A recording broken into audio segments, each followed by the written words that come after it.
Malheureusement ou heureusement, cette vidéo ne s'adresse qu'aux personnes qui ont vu les 2 premières et les 2 seules saisons de Loki.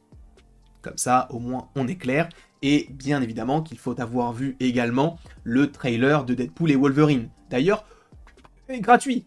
Petit logo à l'appui, on clique sur un bouton, ça ne change strictement rien à notre vie, c'est juste plus habillé, ça ne change pas grand-chose. En tout cas, oui, Deadpool et Wolverine s'est dévoilé il y a de cela maintenant quelques heures, quelques jours, tout dépend du moment où vous visionnez cette vidéo. Mais oui, Deadpool 3 est un projet qui arrive et qui est en connexion directe et sur plusieurs points avec Loki.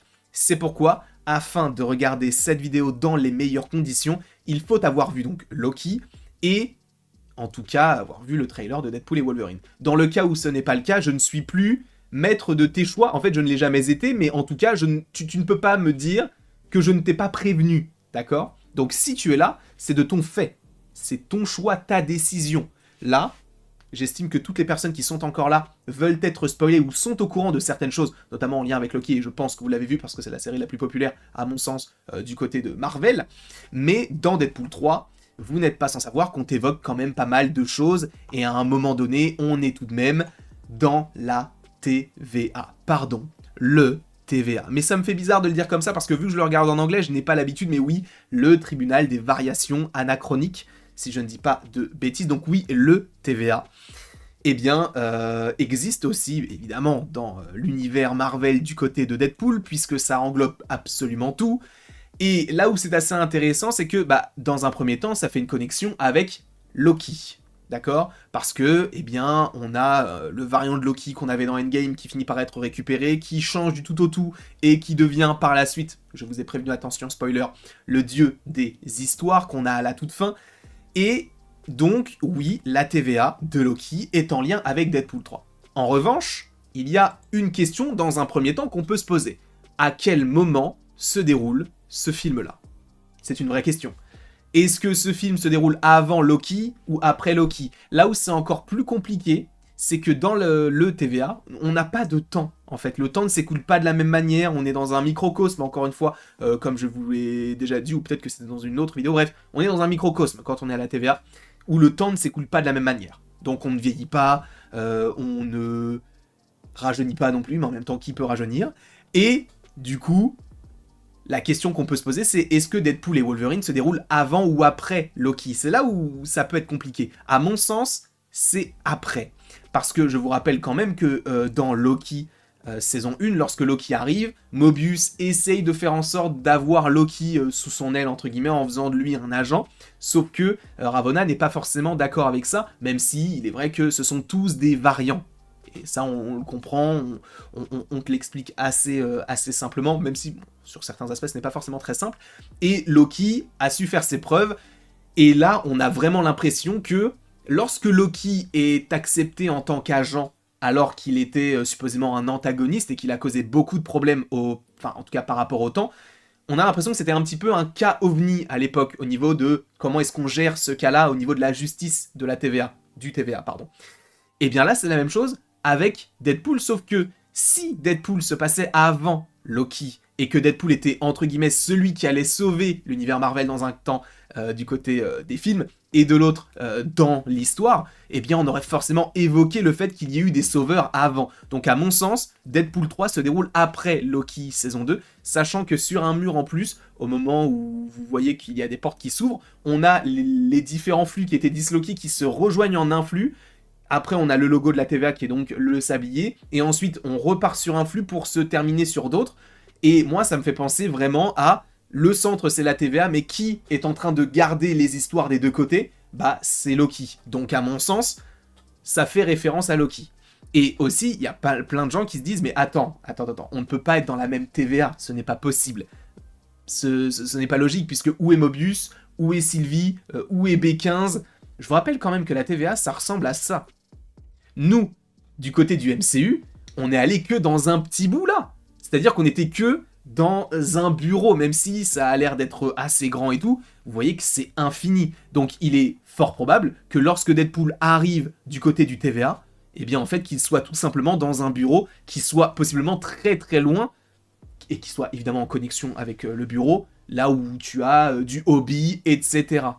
Tout simplement. Mais il faut quand même rappeler que la TVA, c'est pas juste un bâtiment, c'est une ville, c'est un monde qui vit et qui est infini. Donc, oui, l'esthétique n'est peut-être pas pareille, notamment au niveau des interrogatoires, on est plus sur du côté vert, même si ça fait référence à Loki, hein, le vert et le doré, mais on n'est pas sur du orange comme on l'avait notamment dans la première saison de Loki et même un petit peu dans la saison 2, on est beaucoup plus sur un côté vert foncé.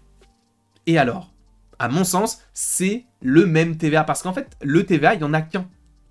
Il n'y a qu'un multivers. Le TVA gère le côté multiversel dans le sens où ils ont besoin que le temps ne se disloque pas et que ça ne crée pas donc des problèmes et donc que ça ne crée pas des incursions en soi. C'est un peu ce que cela veut dire, je suppose.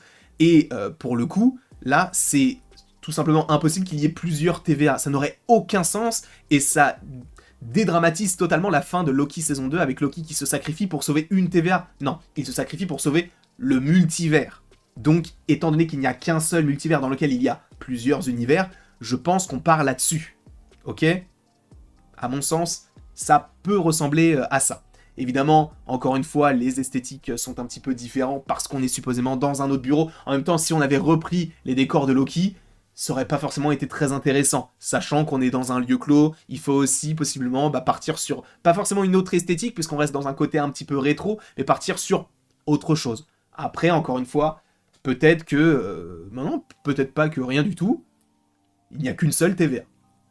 Ensuite, ce qui est intéressant, toujours en lien avec Loki, au-delà de la TVA, c'est le néant. Et à mon sens, par rapport à tout ce qu'on a évoqué durant les différentes analyses de trailer, la réaction, les théories qu'on a pu faire sur le trailer, là, on est clairement dans le néant. Là, c'est clairement donc Elliot qui est en train de bouffer un agent de la TVA qui par ailleurs a un autre costume, donc c'est là aussi où on pouvait se dire peut-être que c'est une autre TVA, mais en fait c'est juste que le costume s'est upgradé. C'est pas parce que Captain America dans Captain America 4 aura un nouveau costume que ce sera un Captain America d'un autre univers, d'une autre réalité.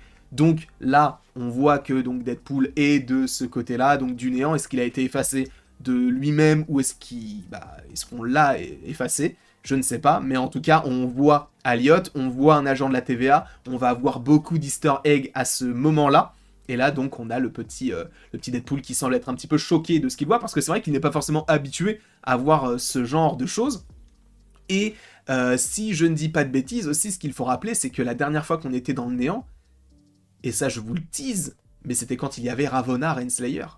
Et Ravonna Renslayer, elle est liée à qui ? À Kang. Donc, sachant qu'on retourne dans le néant, est-ce que ce ne serait pas possible de revoir Ravonna Renslayer ? Je ne sais pas, sachant qu'à un moment donné, il y a un plan sur une pyramide, et que ça peut faire référence à Ramatout, est-ce que ça teaserait même Moon Knight saison 2 ? J'en sais rien, je dis n'importe quoi. C'est fort possible. Mais, tout est possible à ce stade-là, donc on peut se faire des petites théories comme ça, en veux-tu, en voilà. En tout cas, je vous les propose, et j'espère qu'elles vous plaisent, ou pas, peu importe, mais voilà, en tout cas, les différentes connexions entre Loki et Deadpool. Dans un premier temps, il n'y a qu'un TVA. Dans un second temps, on est sûrement dans un autre bâtiment du TVA. Et on voit Elliot et on voit le néant et évidemment des soldats, des... comment ils appellent ça ? Des Time Guardians ? Non, c'est pas des... Comment ils s'appellent ? C'est pas les gardiens du temps. Les petits bonhommes là. Bref. Les soldats de la TVA. Bref. Je vous remercie grandement d'avoir été présent devant cette vidéo. N'hésitez surtout pas à l'aimer, à la partager, à la commenter et à vous abonner si ce n'est pas déjà le cas. Et après tout ceci, il ne me reste plus qu'à vous dire à la prochaine pour la prochaine. Et encore une fois, il va y avoir quelques vidéos. Voilà, quelques vidéos sur Deadpool 3. J'espère qu'elles vous plairont. Et pourquoi j'appelle ça Deadpool 3 alors que c'est Deadpool et Wolverine ? Un pur plaisir.